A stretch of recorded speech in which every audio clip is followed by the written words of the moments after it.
Beleza, galera? Sejam bem-vindos ao módulo de projeto sanitário. Então, vamos elaborar os principais ambientes da certificação e entender os principais comandos para que você consiga fazer um projeto sanitário completo. Lembrando que essa parte do projeto hidrossanitário, ela é a mais importante para a compatibilização. É aqui que você vai definir os melhores trajetos de tubulações para evitar aí interferências com a estrutura. Então, o primeiro ponto é você definir a posição de fossa sumidouro. Essa é a definição que você faz assim que fechou o projeto, já é o primeiro ponto que você pergunta, porque você pode ter ou um sistema de tratamento individual, como é a fossa sumidouro, ou um sistema de tratamento coletivo, que seria uma tubulação da rua mesmo, que vai para o sistema de tratamento da cidade. Então, são duas situações diferentes que eu vou explicar cada uma para ficar mais claro. Então, vem aqui no Revit, vamos para a segunda situação.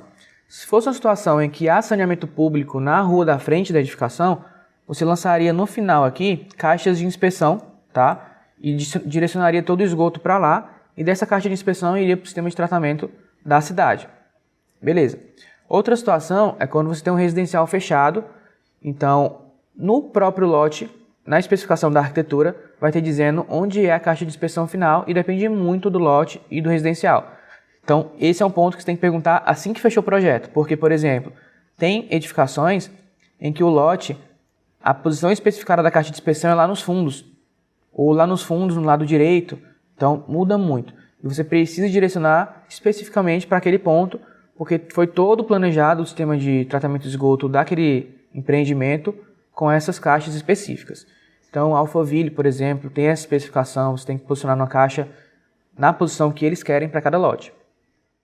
Aqui no caso vai ser um sistema de tratamento individual, então estamos supondo que não vai ter sistema de coleta da cidade, nem do residencial, e teremos que posicionar uma fossa e um sumidouro para o tratamento individual desse esgoto. Beleza, definimos que vai ser fossa e sumidouro. O segundo ponto é definir a posição. Então, não tem muito para onde correr, né, nessa edificação. Aqui é a piscina e aqui seria a fossa e sumidouro nesse trecho aqui aproximadamente. Lembrando que é bom, né, a melhor situação é que a sua fossa e sumidouro sejam na parte frontal do lote, porque a fossa, principalmente, você tem que fazer limpeza de tempos em tempos. Então, é em torno de 6 meses a 1 ano, você tem que esgotar aquela fossa e vai enviar um caminhão que é específico para esgotar a fossa, vai vir com tubulação lá e vai fazer a limpeza dela. Então, ficaria muito complicado se fosse nos fundos da edificação, por exemplo. Então, é comum, né, uma boa prática, que você coloque o sistema de fossa sumidouro na parte frontal da edificação. Então, nesse caso, seria aqui, e já temos aí uma posição específica para a fossa sumidouro. Então, para facilitar, já podemos lançar aqui o sistema preliminar mesmo, sem dimensionar. Então, vamos aqui em arquitetura, componente, pesquisa por fossa, pesquisa por tanque, nesse caso aqui é tanque séptico. Insere esse, ó. Vamos inserir mais ou menos aqui, tá? Sem se preocupar com dimensionamento por enquanto. Depois insere arquitetura, componente, coloca aqui um sumidouro.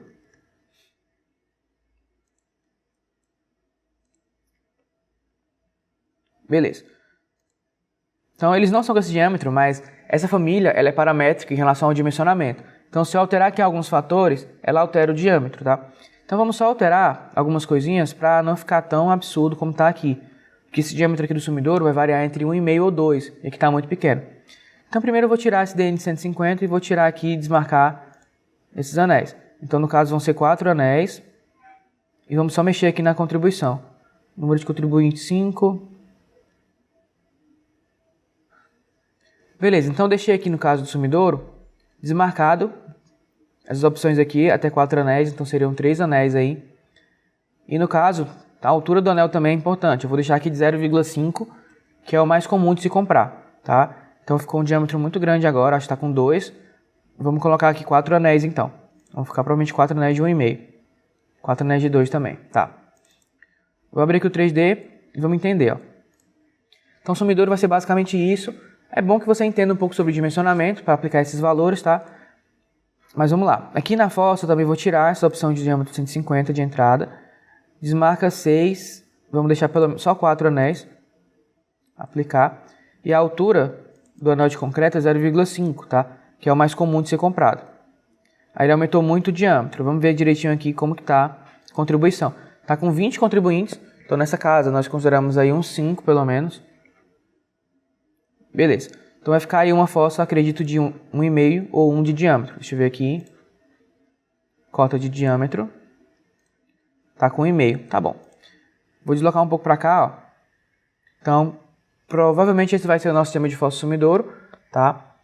É bom entender um pouco mais sobre o dimensionamento. Estou colocando aí os valores mais aproximados só para a gente poder entender. Então, fossa sumidouro com diâmetros mais adequados, já na posição correta. Agora é só você começar a lançar o sistema sanitário e entender que o direcionamento vai ser para cá, tá? Para o sistema de fossa sumidouro. Beleza, então é isso, estão lançadas a fossa sumidouro e essa posição é importante para que você já consiga lançar o sistema sanitário do térreo. Então, para que você lance agora o sistema sanitário do pavimento superior, você depende um pouco da posição dos shafts e para a posição dos shafts você depende da estrutura. Então começa aí uma relação de dependência entre os projetos. Então eu prefiro, enquanto eu não tenho a estrutura, no caso nós já temos, mas enquanto eu não tenho, eu faço logo o sistema sanitário do térreo, lançando aí as tubulações, direcionando para a fossa e sumidouro nesse caso, beleza? Então é isso, na próxima aula vamos entender um pouco sobre shafts para poder lançar.